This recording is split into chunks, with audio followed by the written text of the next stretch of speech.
good afternoon. We're live at Emory University at the 2013 USATF Georgia Association Open and Masters Championship at Emory University. So today, what we got on the track, it looks like it's going to be a short day today. We've got the 3,000-meter race walk for open men, open women, masters, and masters women. And then at 8 o'clock, we've got the 10K under the lights. And then we culminate today's race with the 5,000-meter race walk. So I've got my wingman here, Kevin Young. How you doing, Kevin? I'm finally back on track after spending so many illustrious months in the workforce, doing 40 hours a week. Now I finally have my weekends to myself with my on-air routine and wingman in Dubai. All right, Kev, it's been a long day, man, and so... to say the least. I'm telling you. So in the field events, starting at 8 o'clock, it looks like we've got the open women and the masters women. And then also, we go to the masters men, and the open men, masters men, masters men. So it looks like we got a good group. So looking at the start sheet, what do we got going? One of the first meets we do have is a men's master shot put, and we have some really go-getters out there this evening. They're currently warming up right about now, and it looks like it's going to be a pretty good field. We have individuals, we have Georgians who went to Mississippi and back from Mississippi back to Georgia just to be here today at this meet here in Emory. Traveled over 400 miles just to come and put it down here at this meet. So I think we got some very dedicated masters athletes, and I'm really looking forward to seeing them compete. What's interesting is you think about a couple weeks ago that we had the Kentucky Derby, right? Yes, the first weekend in May. And so, it was almost like, the big culminating coming out party of the Tournament of Roses. No, well, not the Tournament of Roses. I'm sorry, the Triple Crown. And we don't have anything like that in track and field. But, I feel today we had our, area meets. So we went out to Carrollton. We went out to Strong Rock. We went out to Westlake. And that was the kind of the culminating or the inaugural track and field season or the kickoff for the USATF season. So I'm really excited about this year. I think so. I mean, we had the youth meets early this morning, and now we're topping it off with a masters meet.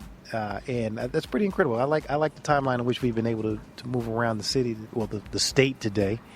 The weather is very conducive, especially right about now, to do some incredible things out on the track. I'm quite sure the youngsters wish they had weather like this when they were running this morning. Oh, man, I think Strong Rock just blew me away. It was just incredibly hot there. Yeah, it was very warm, very warm. It felt like we were standing on top of a mountain with direct UV light on us. I thought there was aluminum foil reflecting the heat from the bottom underneath the track, because when we got on that track in the turf, I was like, man, this is incredible. And then we went to the long jump pits, and they didn't water the pits. Right. And I'm thinking, oh, man, maybe that's the track coach in me, but it was incredibly dusty and sandy. So that just messes up all the marks.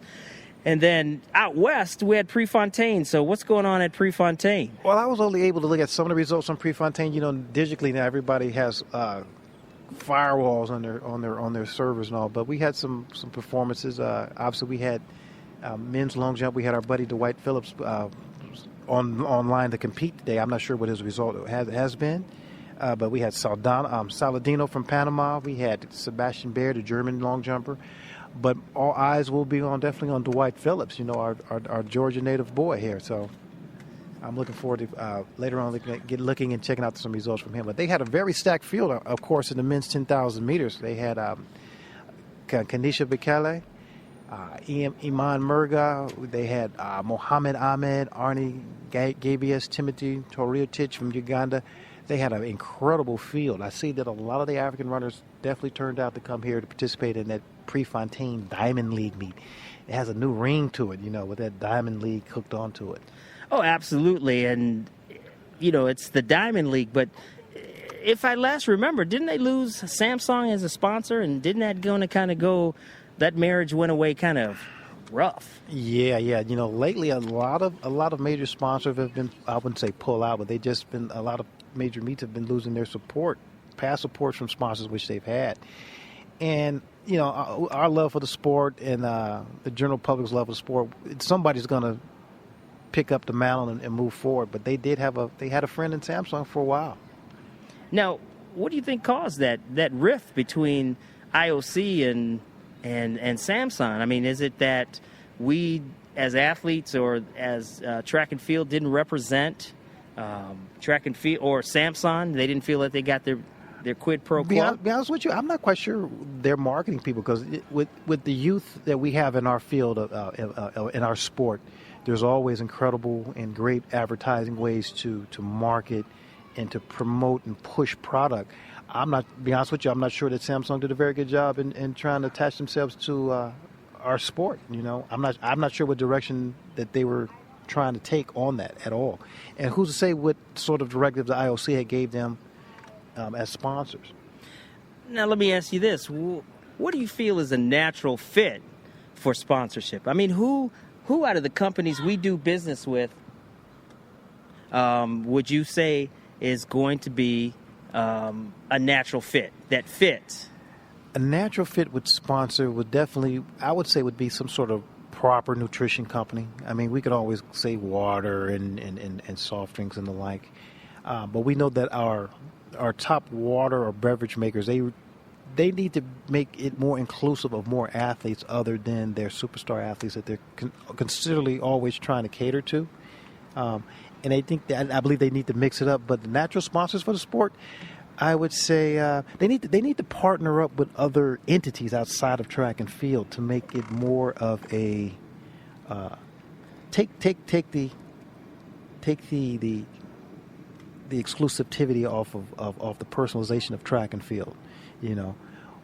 Our sport involves the fact that we're doing a lot of running and involves a lot of people.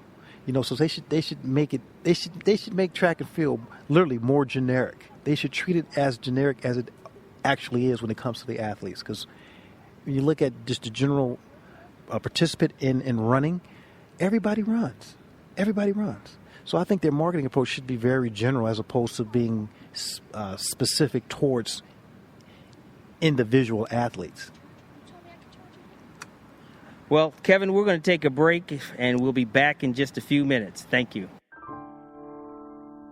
Many small business owners soon discover that one of their major keys to success will be their advertising. They may have the best service or the best selection, even the best prices in town. But without some word on the street promotion, the traffic may not be there. Contact us today. We can help. 404-444-3747. That number again is 404-444-3747. We've got your voice. We're back on the air. I'm here with Ian Dubé and Kevin Young. We are here at the 2013 championship. So having a great time out here. Been a long day.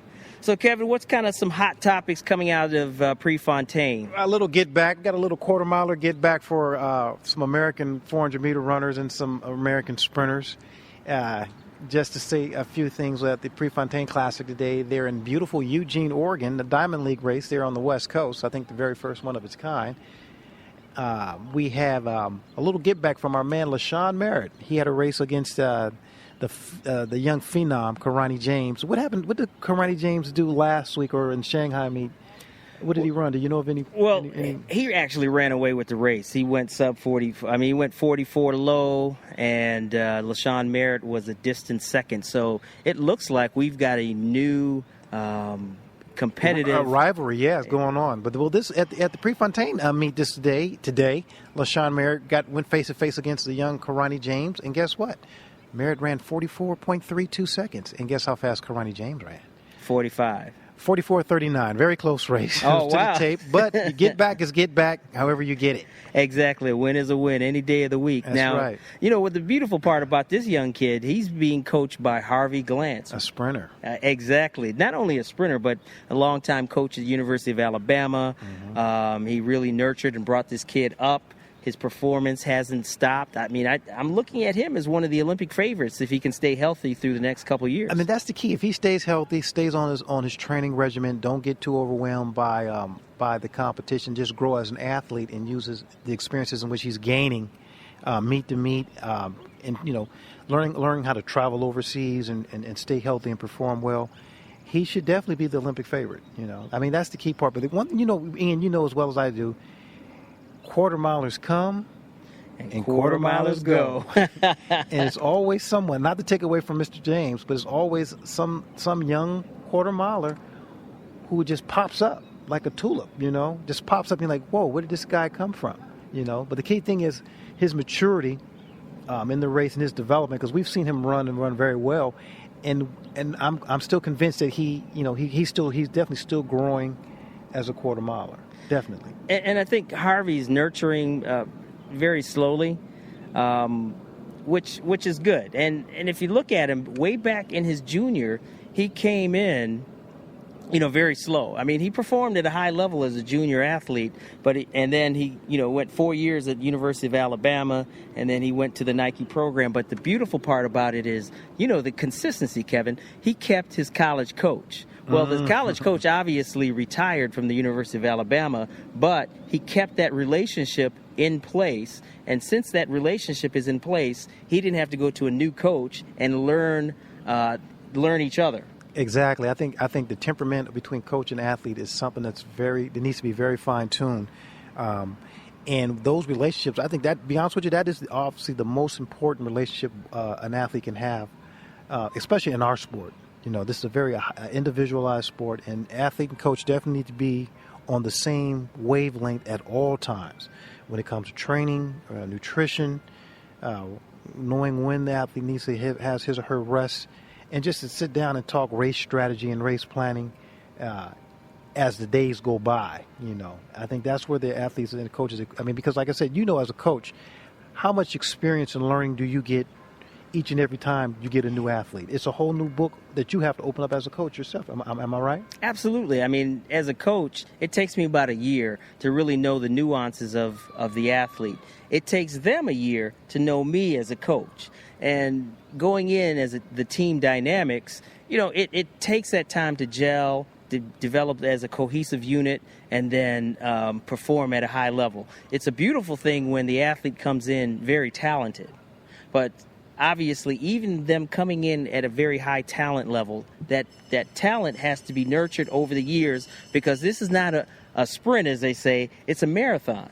And we're looking for longevity in the athlete's career. Exactly. And that's one thing about track and field. The shelf life is there, but you never know when that shelf life is going to be in your face. And you can have athletes who run 9.9 one year and run 10.4 the following year, and you can look at them anatomically and you be like, well, there's no difference in how they looked the previous year. What happened? And just the mental aspect of going out there competing every day and training and having that consistency or not having that consistency will bear down on an athlete in his or her performance. And you see it right off the bat, So for an athlete to be in line and tune with his or her coach for the long run, and you need to take these days one day at a time when it comes to our sport. Are you going to have an indoor season? Are you going to stick with keeping an outdoor season? What meets are you going to run? Domestic meets? Or are you going to go out there and try to run international meets? I was talking with you earlier in the day, and we were talking about athletes who took that long trip to Shanghai, and came back hurt because of the time delay, going to China, getting acclimated, having to deal with a foreign country, dealing with the logistics of traveling long periods of time. And we know, Kevin, unless you're over there for about a week or so where you get an opportunity to acclimate to the environment, it's going to be a little difficult to perform optimally. That's true. Because in the Olympics, you think about it, they go to training camp, get acclimated to the environment, get very comfortable with their surroundings, get comfortable with the track and field venue, and then perform at a very high level. Hey, now I was looking at the top 10 quarter milers in the world, and we talked about the cohesiveness of a coach. Now, Michael Johnson obviously had the same coach throughout his career, Clyde Hart at Baylor. Harry Butch Reynolds was number 2. He was pretty consistent. He had Russ Rogers, and later on, he came here to Atlanta at the end of his career after obviously some adversity. And then Jeremy Warner had Clyde Hart. Quincy Watts stayed with his college coach throughout his career. LaShawn Merritt, he's a little different. He ran better in Beijing, and he stayed with his longtime high school coach. Lee Evans, obviously, Lee Evans, or as they call him, Taz, as I was in a group of Mel Pender and a few others who called him Taz. Taz was incredible, but he stayed consistent with his coach. And I look at these. Steve Lewis, same thing, stayed with his college coach. Karani James stayed with his college coach. Larry James, Mexico City, stayed with his college coach. Angelo Taylor vacillated later on in life, but initially in Indianapolis, when he was there, he was running with the same coach there. And then Alvin Harrison, don't know much about him. Maybe you can fill in those blanks for me. Who was Alvin Harrison's Alvin coach? and Calvin. The twins. I'm not sure if Rimney coached him at one point in time. I specifically, I couldn't tell. I think Rimney did coach him, but I think that's when he was probably in high school, when he was up in the Bay Area. Right, and so it looks for the top 10 quarter milers. There's the common denominator here is consistency with the coach. So it's really important for our young athletes out there to stay with. I mean, I can speak about myself. My most successful years as a hurdler was the whole time in which I was training with John Smith. As a freshman athlete, I went to UCLA. My freshman year as an athlete was John's freshman year, I guess you would say, as an assistant coach at the university. And we stayed together, I would say, from the fall of 1984 up until 94, 93, right after the World Championships. And it's funny because when I talk with people say, "Well, Kev, you're the world record holder. You have all, you had a great race and you had a great Olympics and all that." And they always talk about other hurdlers as opposed to discussing me. But I had an extremely successful collegiate career. I'm more so, be honest with you, although being a world record holder, I'm so proud of my collegiate pedigree. More so, be honest with you, than I am my international pedigree, because I really formulated what I needed to do as a collegiate, being a walk-on my team. And each one of those steps definitely helped me, graduate, move forward, and progress to the intermediate hurdle I became and performed at the World Championships in '93, and also in the Olympic Games in 1992. So it looks like right now the race walk is over. We just had our first contested race, and we only had one participant this time, but he will be coming over here, so we're going to take a break and award this man his medal, and he's going to be and have a few words. Yeah. All right, Kevin, we'll be back in just a few. Does your business need an industry voice? If so, contact Oliver Jackson, I Got the Voice, at jazzlicks2001@yahoo.com. We can give you content for promos, voicemail, documentaries, movie trailers, podcasts, and more. If your business needs a voice, feel free to use mine. Contact Oliver Jackson at jazzlicks2001. That's JAZZLICKS 2001@yahoo.com. Okay, we're back on the air. Hey, this has been a great start of the Georgia Championship here. Today we've got the 5,000 meter race walk going on right now. But I have the privilege, obviously, here with my wingman, Kevin Young, and we have Ambassador Tunje on the line here with us. So, Ambassador, how you doing today? I am doing great.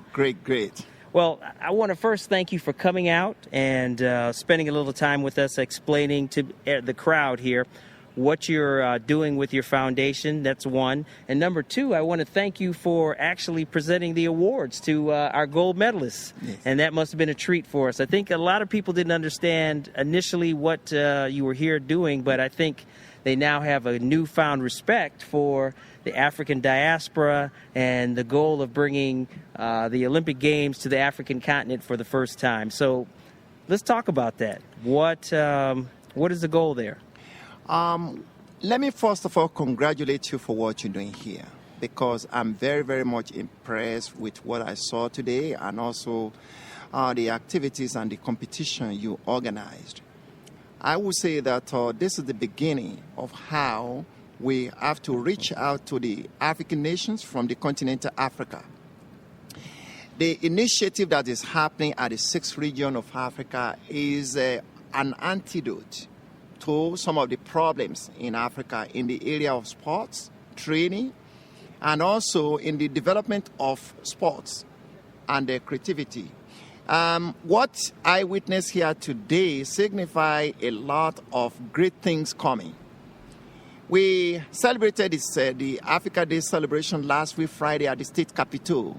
And one of the highlights is how the entire 55 nations of Africa will support the United States of America to win the ticket to host the 2024 Olympics. We all know what Olympics is all about, because the 1996 Olympics is exactly what set the pace for Atlanta to become the epicenter and the destination of the 55 nations of Africa. If Africa is able to support United States of America in 2024 to win the ticket, then the 2028 bid for Africa for the first Africa Olympics will be easy. And that's exactly what we launched at the state capitol.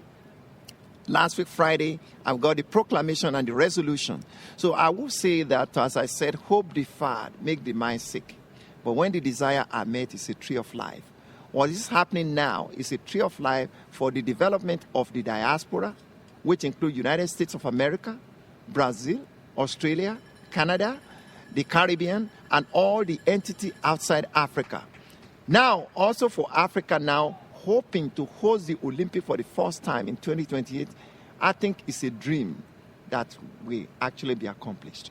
Well, I look forward to it because the bid is coming up for the 2020 games. Yes. And the three cities are Istanbul, Madrid, I believe. Madrid, Spain, and Tokyo. Yes. And obviously, Spain has had some economic downfall. Yes. Tokyo's already hosted it. And Istanbul would be the first time that it is in the Middle East or in that part of the region. So it's going to be very interesting. And I know, let me ask you this.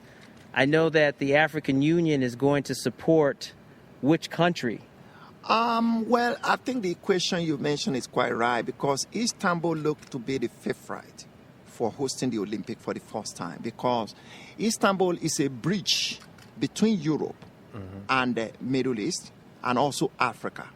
If you see the position of Istanbul, Turkey, I believe that that will send a lot of opportunity and also the possibility for Africa getting nearer and closer towards the Olympic ticket. And also, we talk about Istanbul. Istanbul will also resonate the hope for Greece. Greece is in turmoil with the economy. Likewise, Europe.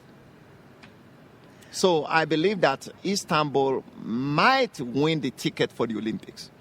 Now, the African continent, how many votes do they have in the Olympic Games?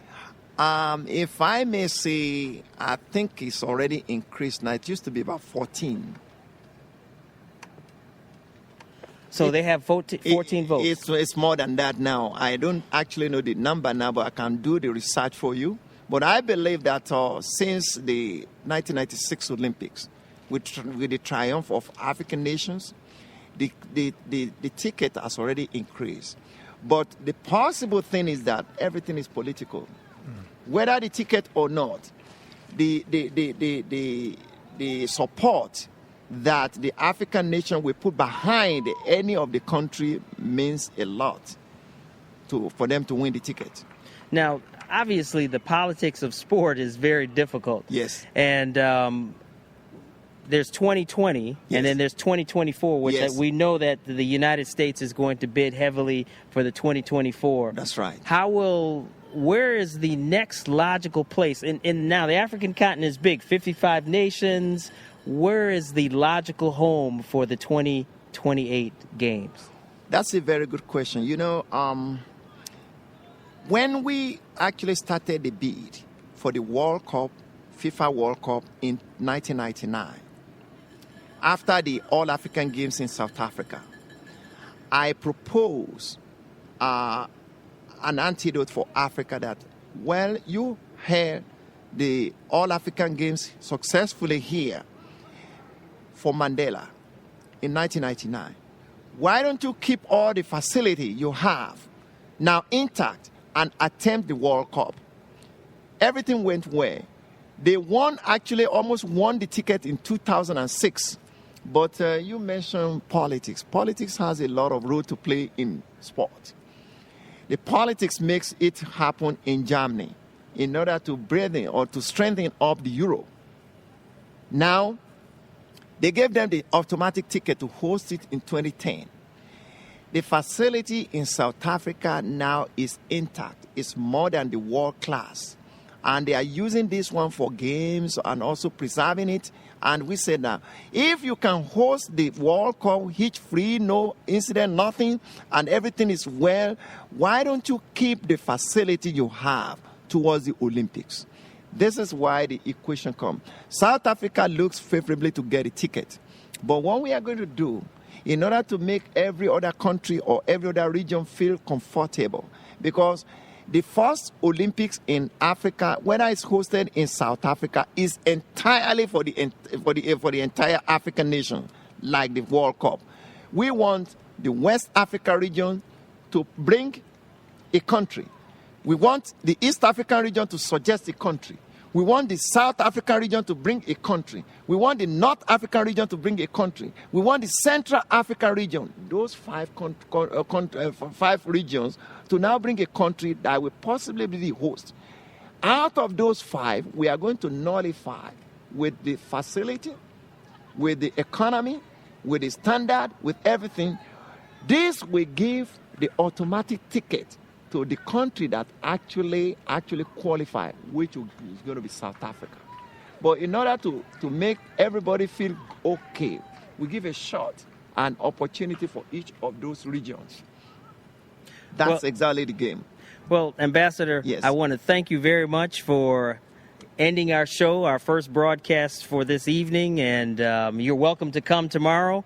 We have a full slate of events going on. Kevin and I will be broadcasting from here. And Kevin, any last thing to say before we shut the broadcast down today? Well, it's a great honor, first and foremost, to be presented by the Secretary of State, the proclamation in which they gave you and myself. Right. And I want to thank the Chief for actually being there representing us, getting us that opportunity to be basic citizens of the world. I mean, those are some of the things that we you don't think about each and every day, but once you get recognized by the heads of state here in the state of Georgia, it means a lot, and it's something you can actually carry on with you. And there's a great conversation piece when we go to these meetings and we sit back and we discuss and talk to these great leaders of our state. Chief, I thank you very, very much for, supporting us and to also, being there for us. And we're definitely going to look forward to kind of pushing this African initiative forward to see if we can definitely talk and discuss about getting the games closer and closer there in Africa. And if you can give me the opportunity to echo what Kevin said, both of you are celebrities and your name should go into the annal of history. Hall of Fame is not only here in America. What we look at what you have done is to win Olympic medal is not a mean achievement at all. And this will be an inspiration to the young ones that when you are recognized by the state, up to becoming an ambassador out of the state where you live, out of the country where you live, I think it resonates very well to encourage the young ones to come forward. And this is why your legacy will be an everlasting one. I congratulate both of you, and I want you to actually believe that you have set a footprint on the sand of time. Well, thank you, Ambassador. I honor that award. I don't get many awards, but this is one award that is near and dear to my heart, and I think it will sink in later on as I get a time and opportunity to really look and take a look at what we do, because as Kevin and I talk about constantly is staying relevant, but also making sure that you reach back, grab one, be effective, be leaders in the community, and make a positive impact. And I know Kevin has done that through, obviously, his world record, his community service, and he's probably one of my guiding lights. I never tell him this, but, I appreciate his support. I appreciate him going out, doing the hard work, traipsing around the state and echoing the name of USA Track and Field. And as a group, we are key, or we are focused on bringing sport and culture together, and we look forward to a long, prosperous relationship with the African Heritage And another Foundation. thing is I like to talk about this fact that it's great that we have individuals like Chief to kind of us having that support from Africa in this particular state, because not every state Has in this opportunity. country You're right. has a person such as yourself Yes. to partner up with, to be a voice Yes. for our connection with that great continent there, and discuss things as strong as culture and sport, and goodwill, and not just between Africa and ourselves, but collectively around the world, and you've been our voice here in the state of Georgia, and I couldn't tell you, who else would do something like that for us. So, Chief, we will see you soon. I'm glad for you to come out and look at our world-class athletes here today, and we will see you soon. We're signing off. So, fans, we will see you tomorrow, 10 a.m. Tell everybody, bring a friend. Talk to you soon. Cheers.